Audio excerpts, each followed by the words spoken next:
Okay, so Stephen, this is Zooms-In 20. So thank you very much for being the 20th person. Now, I'm sort of sounding a bit hurried because I sense you're a busy man. You're already in the car. Where are you off to? Yes, you Toxeter.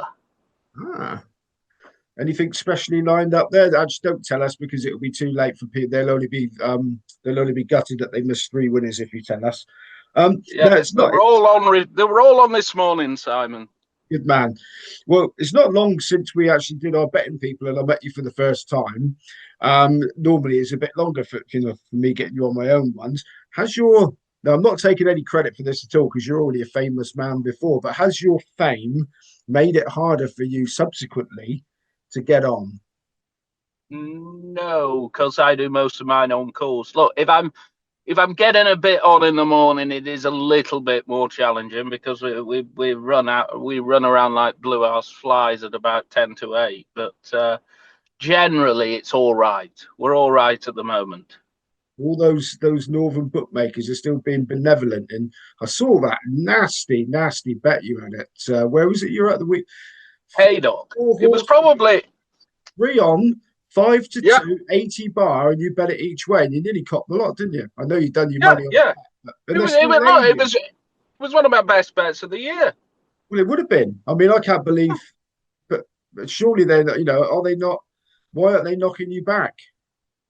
Well, look, you can get on course. I mean, I didn't get the full amount on originally, but I shopped around and got the rest on. So yeah, I mean, it was a fantastic base. It's 5 on. It's 5 on for the place, and effectively you're getting 2 on. So it was a big edge that. Unfortunately, it didn't quite win, but it very nearly bloody did. It did. I was cheering it on for you, and you don't. Yeah. I mean, you've got no qualms about these nasty each ways and stuff. Some people sort of talk about it in just a tiny level above arbing, don't they? But really, I mean, you don't put the prices up, do you? I don't put the prices up, and if they're willing to lay me, that's fine. It's not Albin. It's just taking a rick in the system, if you like, and utilizing it because mathematically, if you back them, you can come up well on top. So how has it been going since we last? Well, not since we last spoke because that was only a couple of days ago, but since we did our betting people, I can't even remember when that was now. Have you sort of just been plodding along, getting a few We've quid? been plodding, getting a few quid. I mean, I put two horses up at air on Sunday, and the problem was the rest of them I backed absolutely bloody stunk. So we had a winner at air, but unfortunately the rest of them lost. So I did my bollocks at air on Sunday. Now, one of the things I remember that you said to me on our betting people interview, which was, by the way, sponsored by Star Sports, big series there. We don't mind plugging Star Sports, but also, if you like this channel, subscribe because I'm potless and I need people to subscribe so I can get a bigger Subscribe to Simon. Yes, exactly, yes. so I can get a bigger reach and maybe get some more work. Talking of which, I was working at Smart Bash and you were Hmm. hosting there. And going back to what you said to me in the betting people interview, some people make it too damn complicated. Now, if there was ever people making it complicated, it was some. I mean, some of those speakers at Smart Bash where my head was spinning because of Yeah. the mathematical genius of these guys. Not for you. That sort of No, I mean, whilst I enjoyed Smart Bash, obviously, I did think that some of the things they were saying, they didn't. I haven't quite got my head around how you bypass these ridiculous rules of the gambling commission and things, and asking for bank statements. And I mean, that's before we go into the complicated mathematical algorithms that they're using.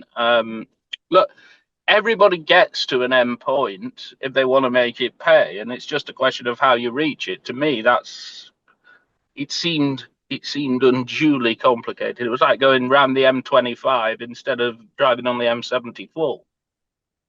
talking of which, you do these nice segues, Stephen, because rather than stay and give the very brave and actually quite charming gentleman from the gambling commission what for, you gave him what Mm. for on the panel, and then you buggered off racing somewhere.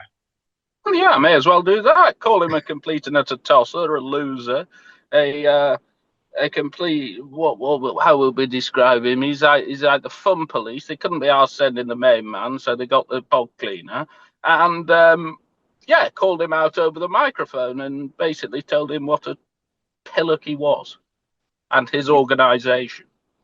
And like I said on that thing, it's not always the opinion. Actually, I got to say, I think he left the room with a grudging respect for the people that were there because he did take.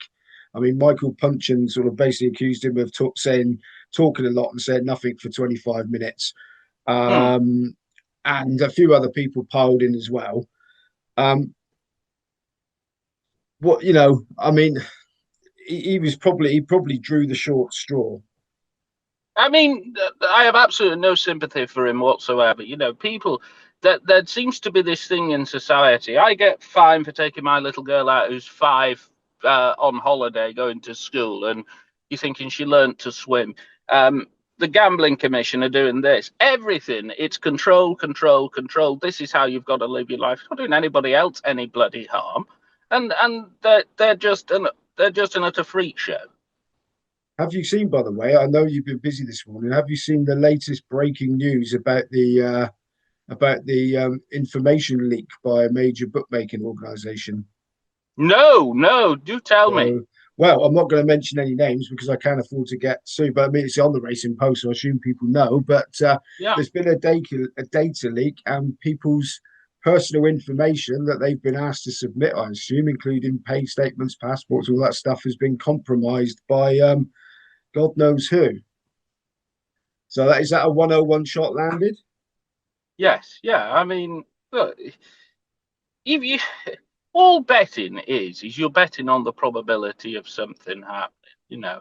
And yes, there are problem gamblers out there, but you know it's like these they ban these, so they just want to ban everything. The country's bloody skint, and they're after money left, right, and centre for people. So of course there are bad things coming next year in terms of how the government choose to tax gambling, and that hopefully will move people on course a little bit more.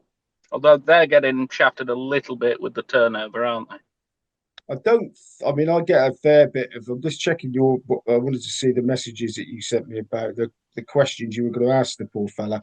Um, I don't think. I think the last bastion of betting is going to be the racecourse, isn't it? I know people are worried about about Yeah. all these checks and that going there, but the practicalities of it are that I mean, if what will happen if they go there is I'll just very quickly. I know a lot of bookmakers, and I'll just surreptitiously say to them, lay me this at that price, and then it'll just be a gentleman's agreement. I mean, the irony is that the further these prats take it, the more likely it is to go underground. And do well, you know what? I mean, I don't bet black market, but I could see the logic for doing so. I mean, they say you don't have any protection. Well, you don't have any bloody protection anyway against half of them. it's got to go full circle, isn't it? Because Yeah. if it reverts back to me, to you saying to me, I fancy this one, do you fancy that one? Like it did about 300 years ago in a field somewhere, probably longer than that, back in the Roman times, no doubt. Yeah. Does So it take away your enthusiasm for the game, or will you always find a way and it'll actually make it quite more exciting to bet with a chap wandering around the rails surreptitiously muttering prices? I mean, you'd like it to stay as it was, wouldn't you? For obvious reasons. Because if you come across some idiot, and I know I said we didn't have much protection, but we still have betting ring managers and things like that, and obviously that will go. And if you lose your ticket, you bugger. But I hope it. I just hope it doesn't go that far. I think. I think, as you say, the practicalities of it are just stupid. So if somebody, I don't know, let's say the threshold's a monkey, well, you're just going to have 300 on, and then just say, aye, there's somebody behind me putting 300 on. Just hold the price, will you? You'd have to do things like that. I mean, they're sending kids to race courses now, trying to catch bookmakers out, which you see a lot. They never get the age of the bookmaker right. Um, which says a lot about them. They're always about 10 or 15 years out. So they're just trying to catch people out, you know. And I mean, I do feel sorry for some on-course bookmakers. I mean, these are not. I mean, Entain's share price has shot up this past few months, but they're nowhere near in that league. Very often they're one or two man bands who's just trying to make an honest living, and they're being attacked by basically some quango from the government who want to finish them off. That's how it feels.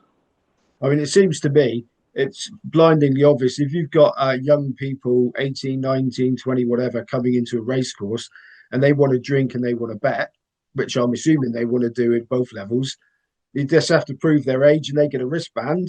If they can show their wristband, the bookie knows that they're over 18. If they can't show the wristband, the bookie and the barman know that they're not over 18. It should be as simple as that, shouldn't it? So I no mean, need to go around nicking well, it bookings. should be. I remember going down on the train to Cheltenham when I was 14. Didn't tell my mother, of course. I got my bet on, no bloody problem, 20 odd years ago.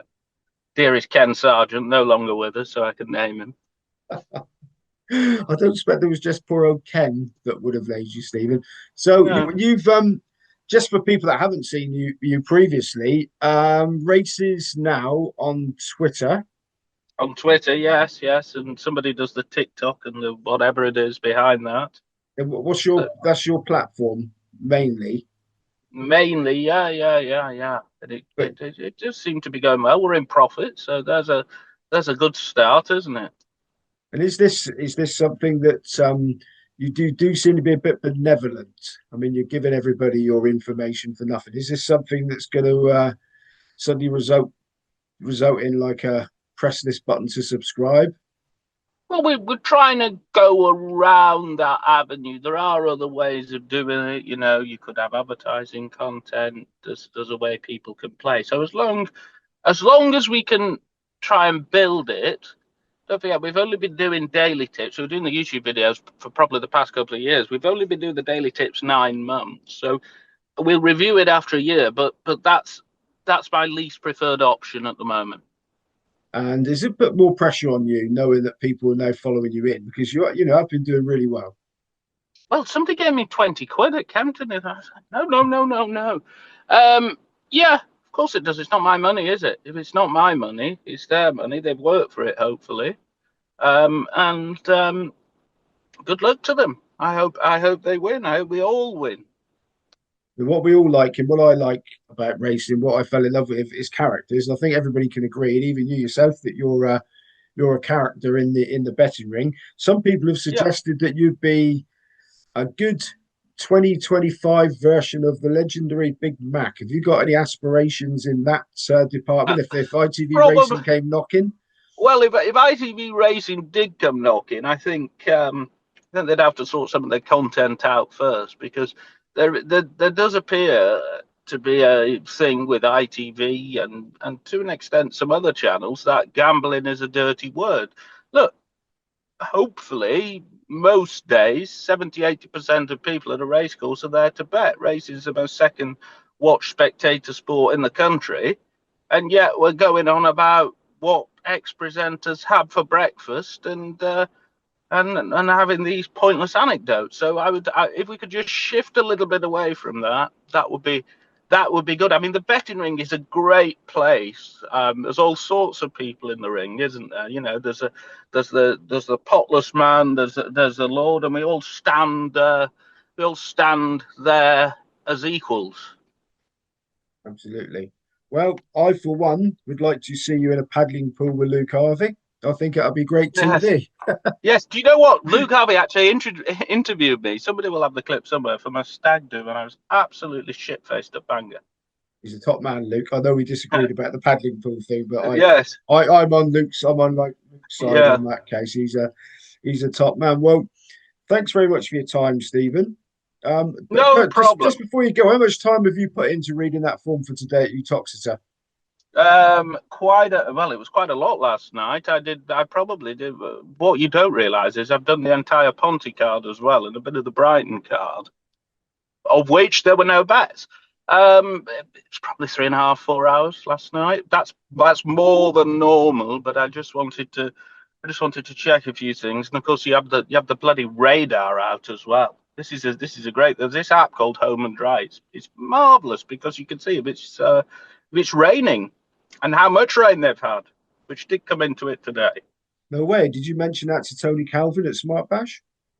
I didn't. I didn't actually grab a conversation with Tony Calvin because the problem at Smart Bash was I was there in the morning for the coffees, saw you, did my speech, and promptly exited and drove to Sandown. Yeah, you should have stayed around for the beers because that was the best fun of the lot.